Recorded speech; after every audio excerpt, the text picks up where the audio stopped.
बगैर एड्रेस किए वो गालियां देते हैं। अगर उनको ट्विटर पे कोई बंदा वीडियो जारी करके मिठा जी को गालियां देगा उसके बगैर भाई गालियां देंगे ना, बगैर गालियां देते हैं। सर आज तक मैंने वीडियो नहीं देखी। वो आपके साथ बैठे से बात की है, इन्होंने बड़ी अच्छी बात की आगे से, लेकिन जो वीडियो आई थी लीडरशिप के हवाले से लोगों को मोहब्बतें होती हैं। लीडरशिप का मतलब ये थोड़ी है कि आप एसआर राणा साहब ने कहा था शरीफ खानदान की पता नहीं 28 क्या है सर। मैं कहता हूं मैंने 200 कहा। नहीं आपने नहीं मुझे बात है, जवाब दे, मेरी बात सुन लेना। कौसर साहब वो लगे हुए किसी का मैं भाई क्या बात है, बच्चों वाली बात कर रहे हैं आप नहीं ठहर जाए। आप मुझे एक बात, अगर मैंने एक आर्गुमेंट दिया गलत था तो उसके जवाब में अगर वो मुझे माँ बहन की गालियां देगा आप उसको एग्री करते हैं, उसके साथ मिलते हैं। की गालियों के साथ सहमत ये तो शर्मनाक मुकाम है आप लोगों के लिए। अगर आप उसके साथ खड़े सवाल करते हैं जवाब तो सुने ना। मेरा जवाब उस पे बात करें।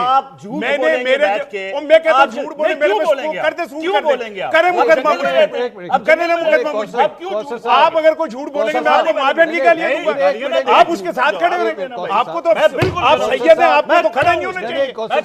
आपको तो इस पर शर्म आनी चाहिए कि एक बंदा आपके नाम के साथ इतनी गंदी गंदी गालियां दे रहे हैं। डूब मरने का मुकाम है जो उसके साथ कोई खड़ा होगा। जब उसकी वीडियो मैं कह रहा हूं डूब मरने का मुकाम है जो। नहीं मैं ये नहीं कह रहा। लीगल रेमेडीज, मैं ये कह रहा हूं लीगल रेमेडीज। अगर कोई आपके ख्याल में उसने फैक्चुअली बात गलत की है, एसआर राणा साहब हो कोई भी जर्नलिस्ट हो, अगर वो फैक्चुअली बात गलत कर रहे हैं उसका लीगल रेमेडी है। आपका कानून है भाई मैं आपके पंजाब हुकूमत ने आपने कानून बनाए हुए हैं। अगर कोई इस तरह की भाई मैं कह रहा जाती तौर पे अगर कोई उस पे हमला करेगा वो मैंने क्या जाती तौर पे, मैं तो उसे जानता भी नहीं था भाई। आपने मैं उसे जानता भी नहीं। बोलने पीएमएलएन से उसका ताल्लुक है, लेट हिम स्पीक पीएमएलएन से उसका ताल्लुक है, ठीक है जी। जब आप उसकी लीडरशिप के हवाले से बात करेंगे, झूठ बोलेंगे बैठ के कि 28 इनकी फलां फलां फलां, झूठ निरा झूठ बोल रहे हैं आप यूट्यूब पे व्यूज के लिए। तो फिर आप पीटीआई वालों से क्या गिला कर रहे हैं?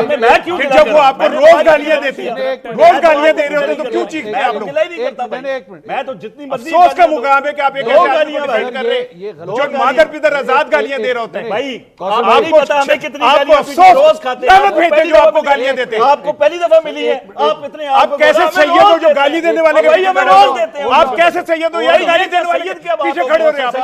आपको उसको करना चाहिए। सही सैयद मुंह आगे करने के ये क्या बात है? आपका ये कैरेक्टर है तो बाकी लोगों का क्या कैरेक्टर होगा? कमाल है। तर्जुमान पंजाब हुकूमत है, आप भाई हुकूमत है, मैं आप गालियों को डिफेंड कर रहे हैं। भाई गालियों को मैं आपको बात मेरी ना ये समझ रहे हैं ना समझ रहे हैं भाई। जब उस पे जाती हमला होगा वो जवाब मैंने क्या जाती हमला किया उस पे? ये है इनकी हकीकत, ये है इनकी हकीकत। आपकी बात आपकी बात पे आ जाऊं मैं कि आपको उस तरफ ये साहब 1,500 लोग हमें गालियां देते हैं। जब ये बात पाकिस्तान तहरीक इंसाफ के दौर में होती थी हम तब भी कहते थे गलत है, ये गालम गलोच का कल्चर कोई भी प्रमोट करेगा वो गलत है। आपने जस्टिफिकेशन पता क्या दी? नहीं आपने जस्टिफिकेशन दी है, आपने जस्टिफिकेशन ये दी है कि अगर कोई उसकी लीडर के बारे में कोई बात करेगा तो फिर उसके बाद जो है वो रिएक्ट करेंगे। तो इस तरह तो फिर शहबाज गिल हो गए, फयाजुल हसन चौहान ने जो कुछ माजी में किया है, ये तमाम अफराद हो गए, वो जो कुछ भी कर रहे हैं वो जस्टिफाई हो जाता है कि जी क्योंकि वो ये समझते हैं। लेट्स से चले मैं एक जर्नलिस्ट होने के नाते मैं कहता हूं इमरान खान साहब का 4.25 साल का दौर जो है बतौर एक गवर्नेंस जो है उसमें बहुत से फ्लॉस थे, ये मेरी राय है। अब इसका मतलब कोई भी पाकिस्तान तहरीक इंसाफ का कारकुन चूंकि वो मेरी राय से डिसएग्री करता है तो वो गालियां देना शुरू कर दे तो वो जस्टिफाइड हो जाएगा। नहीं वो जस्टिफाइड नहीं है। मैं ये कह रहा हूं कि एसआर राणा साहब अपनी तरफ बात को कीजिए, उनके हवाले से एक वीडियो बनाई। बात कहां से शुरू हुई? एक झूठ पे, जो राणा साहब ने झूठ बोला। गालियों को कोई बंदा जस्टिफाई नहीं करता। ठीक है, जब आप किसी को गाली देंगे, मैंने तो आपके प्रोग्राम में कहा था भाई मेरी फैमिली के हवाले से कोई बात करे मैं वाचापन दे दूंगा। मैं तो ये भी कहता हूं, मैं तो अभी ये कहता हूं फैमिली पे जो बात। अच्छा वो क्या कह रहे हैं? गालियों की बात एक मिनट नहीं साहब, एक मिनट जब आप क्या कह रहे हैं? व्हाट डिड यू से? एक मिनट नहीं साहब, एक व्हाट डिड यू से? मैंने कहा जी मेरी फैमिली के हवाले से कोई तो आप क्या करेंगे? मैं वाचेपन। Okay what did you do? ये वाचेपन है। What did you do? वाचेपन नहीं पंदे नहीं, ये यही तो उस बंदे की शराफत है। वो कह रहे मैं दुआएं दूंगा।